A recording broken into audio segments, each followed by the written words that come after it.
7, 6, 5, 4, 3, 2, 1. You'll never have the sacred stone. Oh, this you crazy mother. The Savachi syndrome, I'm telling you, I'm like, well, holy shit, that was crazy. Wait for it.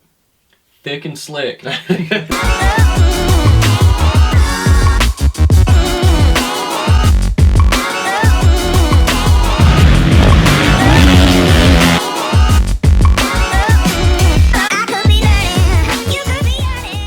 Okay, all right, 3, 2, 1. Yo, what is up, everybody? Welcome back to another episode of the Moto Aftermath Show. This is a little impromptu Des Nations wrap-up show. As you can see, we are obviously not in the studio. We were at the race, and we did have plans to do this, much like we had with the other races of the year. However, it decided that we are not allowed to have a dry Des Nations. So, it has been raining. It's not going... Oh, there's one for you. Oh, there's one for you. Yeah, go get that one, buddy. There's a big age difference there, buddy. Go get that one, buddy. There's a big age difference there. There's a... Whew, that's a good one for you there.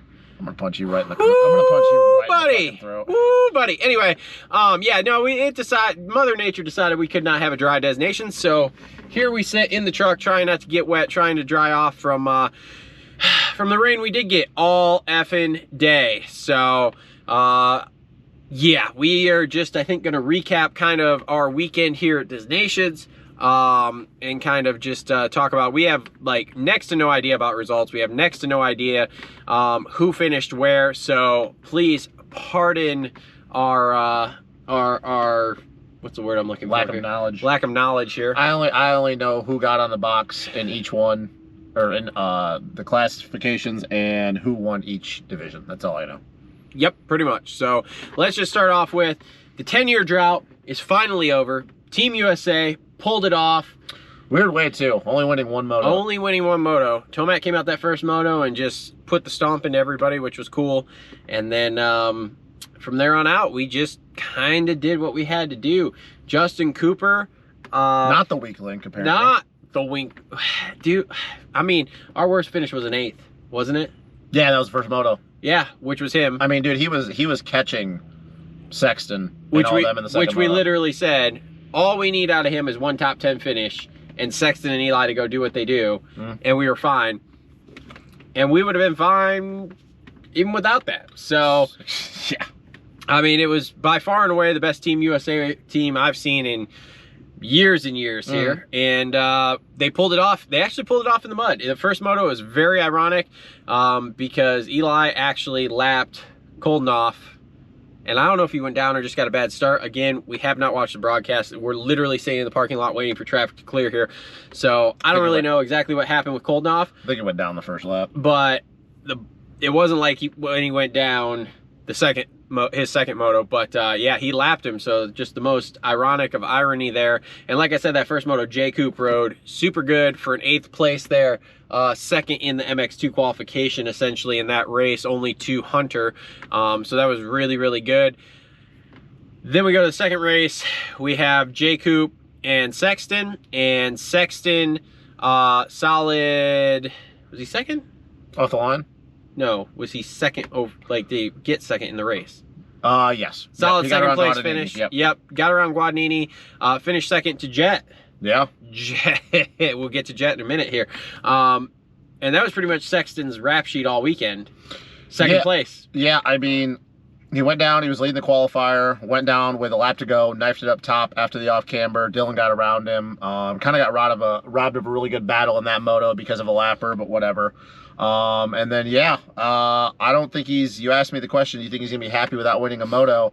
I also think he's not going to be really happy with his Honda counterpart. There's probably going to be some discussions going on because, say what you want, Jet's going to start getting to the point that he's going to have to start backing down a little bit. I understand this youthful exuberance and shit, but the move that he pulled, and once again, I haven't watched the broadcast, so maybe watching the broadcast, it didn't seem as bad. But from where I was watching it, that pass was a little over the top. And I'm not a guy that really gets, I don't really care, like, whatever you got to do. If you got to throw it in outside of sawing someone's front end off. But as wide as he ran him up the bank of the finish before, yeah, I wasn't all about that pass.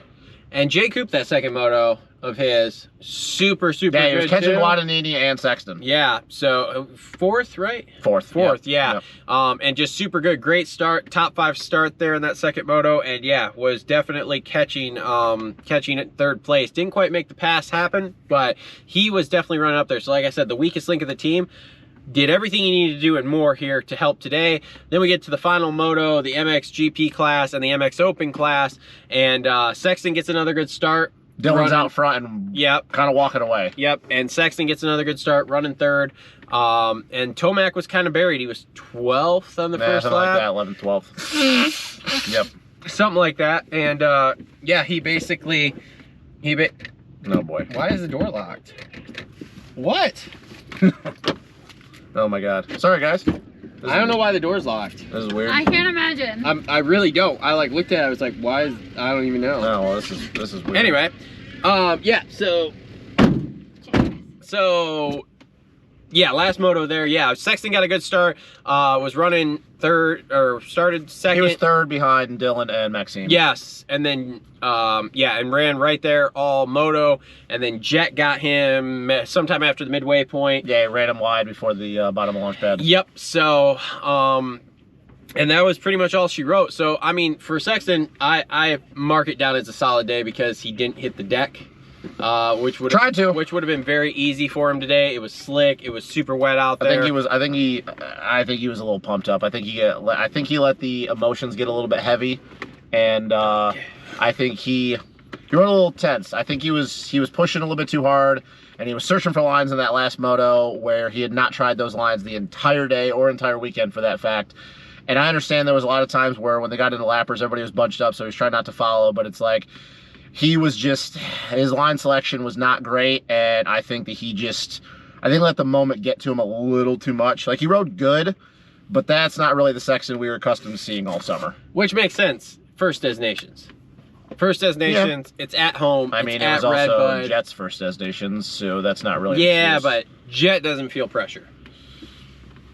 I mean, you can say what you want, but that doesn't really matter. Like, Chase, he had no reason to go in with a high expectation. Like, he should have been happy to just be there. Well, say what you want. He got done anyway, so it's not really a big deal. And then Tomac, that second moto, so after Dylan went down, I think he was behind Sewer and Prado, and then Eli was catching those guys, and I don't know if he went down. I don't know what happened, because he just like stalled out at like the 25-minute mark and then was going nowhere. He was within like 5 seconds of Dylan, and then he came around the next lap and he wasn't there, and I was like, what the fuck happened to him? So, yeah, so needless to say, wasn't great. Where'd he finish? Was he 5th? 6th? So I don't remember. I think he was 6th, because I think I don't know if Dylan got Sewer, and I'm pretty sure Sewer was 4th. Okay. So I think he was like 6th, because he got Prado. And I know y'all are screaming at us in the comments because we're fucking dumb and we don't know what the fuck the result is, but please comment down below and let us know. But anyway, needless to say, though, they got it done. I think it was somewhere in the range. Was it 17, 18 points, something like that is what I saw on the Jumbotron. So got it done and by a lot over Team France. Which, once again, weird that they only won one moto. So. Yeah. And we got her done. So look, all that matters, we got it done. I got to hear the national anthem for a second time today. We're cool. 10-year drought, broken. Now, moving on to other news and notes we noticed today with the riding. So Jet wins a moto. He looked good. He did. He looked really good. He looked really good. And we had questioned it, whether or not he was going to fade 20 minutes in, because we all know the 450 is a little heavier, a little bit more to throw around.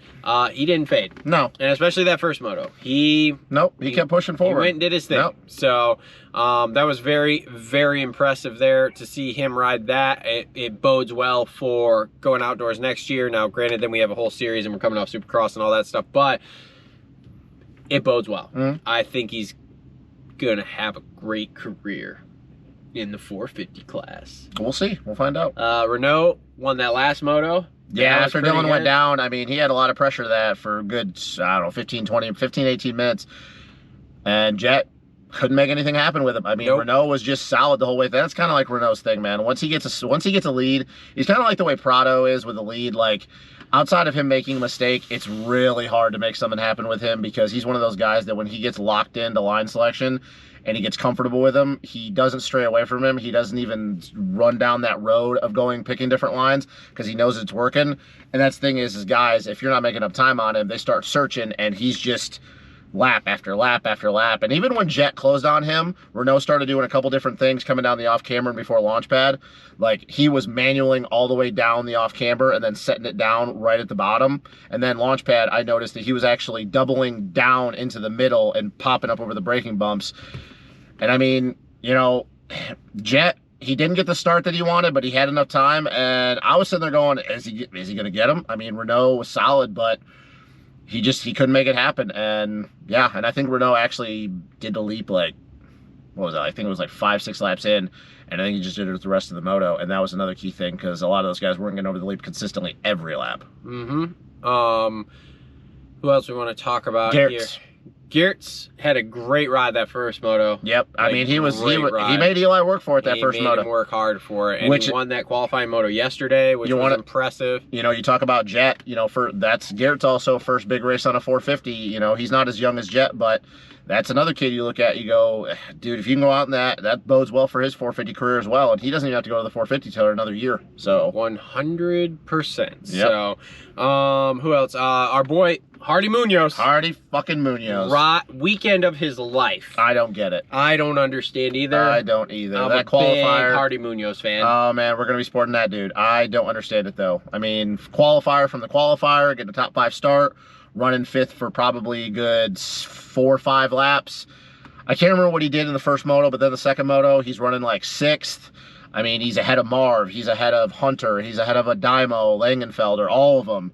I'm like, what? Who is this guy? Like, this is not the same guy that like tries to take out 4 dudes in the same corner in Supercross. Like, what is this guy? Like, Hardy's always been a talented dude, but I don't know where this came from. I really have no idea. Hardy Munoz is my homie. That's the 2023 shirt. Oh yeah. Hardy Munoz is my homie. Yep. All proceeds going to Hardy Munoz. Yep. Dylan, God, dude, I feel so bad for him because he was walking away with that third moto. He was, and he looked so good yesterday. Which he was like back. It was back. Oh yeah, he was back. That Sexton battle was form. Yeah. Which is, I mean, when we were standing at the presentation on Friday, and he was like, "Yeah, I'm 100%." And I'm being a big Dylan fan. I'm like, how? Like, how are you 100%? You haven't raced the entire year, and no, whatever they did. He's back. Shot him up with all this shit. He's back. So he got shot up with all this shit. So good for him. Yeah. So let's see here. Hunter and Jay Coop. Hunter Jay Coop thing was interesting. That little incident in the second moto. Hunter decided he was going to try to throw it in on Jay Coop and went down. Yeah, I mean, that was... Yeah, so that was an interesting situation there. And we'll have to see how that develops going forward. And then the whole pass that Dylan made on Hunter going up the step-up triple in the bottom when he kind of looks over him and he made a set... I don't know. I can't wait to see that was close, too. I'm like, what happened prompting that? You know, because we're watching the Tron, but you can only see so much. So I'm like, Hunter was just pissing people off left and right this weekend. Yeah. He seemed to ride good, but he was just pissing people off. Poor Joe Schmoda. Didn't even, and we rough talked about weekend for him, period. And we talked about this. Couldn't get a start, and then, yeah, just... And we talked about this. We're like, dude, Japan might not even make the A-Main, and they didn't. I mean, they weren't even close. It was bad. Yep. It was bad, so... God, I feel like Tony Cairoli's last race. That was just kind of there. Yep, just kind of there. Dean Wilson did better than I expected. Dean Wilson's last race, that was cool to see, too. Yep. A lot of people. Max Nagel, Tana Leuk, JBH. Oh, Max Nagel had a rough last one. He crashed coming down the downhill into the off camber in the back section. Lost front number plate, front fender. Oh, yeah. Finished the moto. Yep. But, oh, man, he just, wasn't great at all. Were you paying attention to that second moto battle between a Dymo and Horgmo? The Gas and Cowie, it was like they were running like 3rd or 4th. Dude, they were literally just like inch and inch for probably a good 3 laps. And I think Horgmo made a mistake.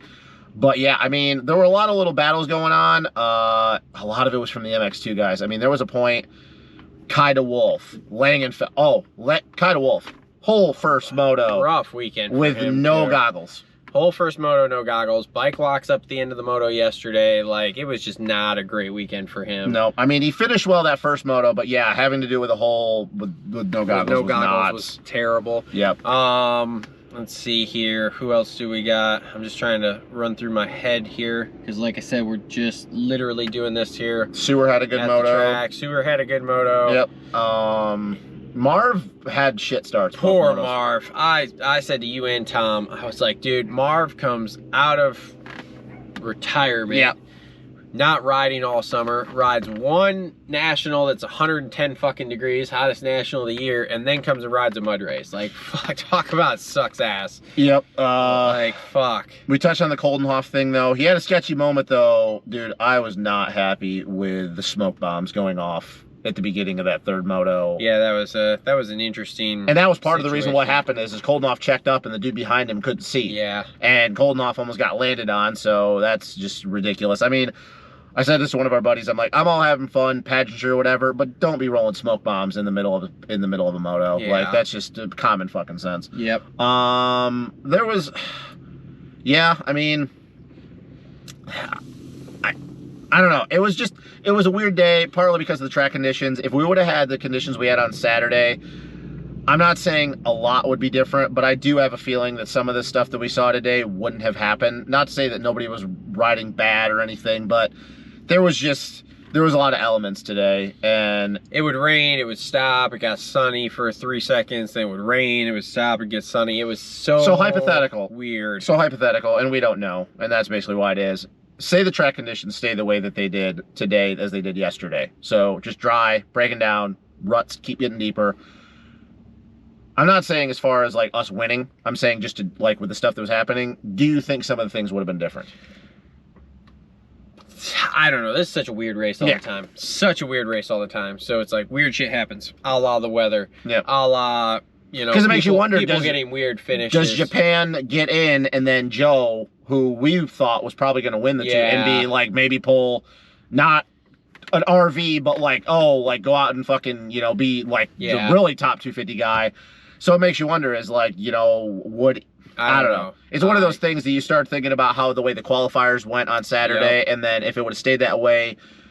I mean, because to be honest with you, Eli rode great in the qualifier. He rode great in the first moto, but Chase and Dylan, that qualifier yesterday, were gone. I mean, they were gone. And and I think the Jet, I think part of it, we talked about this, part of it realized, hey, I'm not catching him, he settled back. So I still think Jet would have been good today. But Dylan and Chase, like, walked everyone in that qualifier yesterday. So it does make you wonder. USA, France, Australia. Renault takes the overall in MXoN. Mitch Evans had a bad... He had a good first moto, third moto. Third moto. Yep. Anyway, back to what you were saying. Maxim Renault wins MX1. Okay. J Coupe wins MX2. And Jet obviously won Open. So, yeah, I mean... Crazy MX of Nations. We somehow just can't get a dry one anymore. And we're back in France next year in Rennes, and you're talking about another crapshoot. It could either be 70 degrees and sunny, or it could just be like this. Who knows if we send a team? I mean, I said this to you. We talked about this before the moto started. We talk about how we don't send teams. We have to pay our way, and also it doesn't help that we're not winning. Yeah. But I have to believe after winning this one, we're not going to have Eli, but we're going to have Chase. Yep. We could have J Coupe. We could have a healthy J Mart. I might think we might send a team next year. It's going to be really hard to go, bro, we broke the streak. We won last year. I don't know. We'll have to see. There's a lot that's going to be going on next year, but I'm here to tell you, winning this year is going to make that decision to go real hard next year. But then, too, we've got Super Duper Cross in between. Yeah, no, and it all depends on, too, when it happens. Yeah. Like, when are they going to put it out there? I don't know. So, I don't fucking know. I will just say that I would have been on board had we lost. Yeah, let's not send a team. Unless you want to freaking send, you know, our B team where the guys just want the opportunity to race for America. Yeah. I'd be like, okay, I get it. And I'm not going to say any names. But winning this year, that kind of makes it a hard decision. Because it's like, well, now we got to defend the trophy. Yeah. Because, let's be honest, it kind of makes us look like assholes if we go win and then we don't go defend the trophy if we have the guys to do it. So it's like They paid our way to get there. This would be they're not going to do that though, because these guys didn't get paid to come here. Right, then let the event die. Well, Much like outdoors. that's not going to happen. You saw today that they care too much. The event's not going to die. I don't know. We'll see. We'll see. So, anything else that you can think of? No. Dylan Wright had a good day yesterday. Yeah. Super impressive yesterday. Super rough day today. Crashed early. Both motos. Wasn't great. Let's see who else here. Like I said, I talked about Mitch Evans. Mitch Evans was a lot better than we thought. But Guadagnini was really good that second moto. Guadagnini was really good. Prado was super quiet today. He Prado did not get starts. No, and, which was weird. Didn't really do anything. Holding off, like I said, I was super surprised. He didn't push forward anywhere. Valandrin was terrible. Valandrin had a good first moto, and then the second moto, something was going on with his bike. Well, and he was also the fucking who ended up in the water truck lane on the off camber. Yeah. I don't know what happened. I just saw him like rolling around the off. It was. Like I said, weird. it was a weird day. And also, you can play the coulda, woulda, shoulda. What happens if Hurlings and Prado or Hurlings and Geisel were here? Yep. I mean, it's one of those things that it's very unfortunate. You guys know how my feeling is if Hurlings were there, what I thought. But it's just one of those things that, like, what would happen? You know, I mean, it would have been interesting. But happy for Eli in his last one. Yep. He walks away. This is the one thing he had never accomplished. Probably not the moto that he wanted to have to end it, but good for him. He can now sail off into the sunset after next year because he's done everything now. You know, he's because Carmichael had won everything, Stu had won everything, RV had won everything. This was the only thing missing from Eli's resume. He got it done. So good for him. He can check that off the list, and now he's accomplished everything. So 100%. Yep. All right. Go, Eli!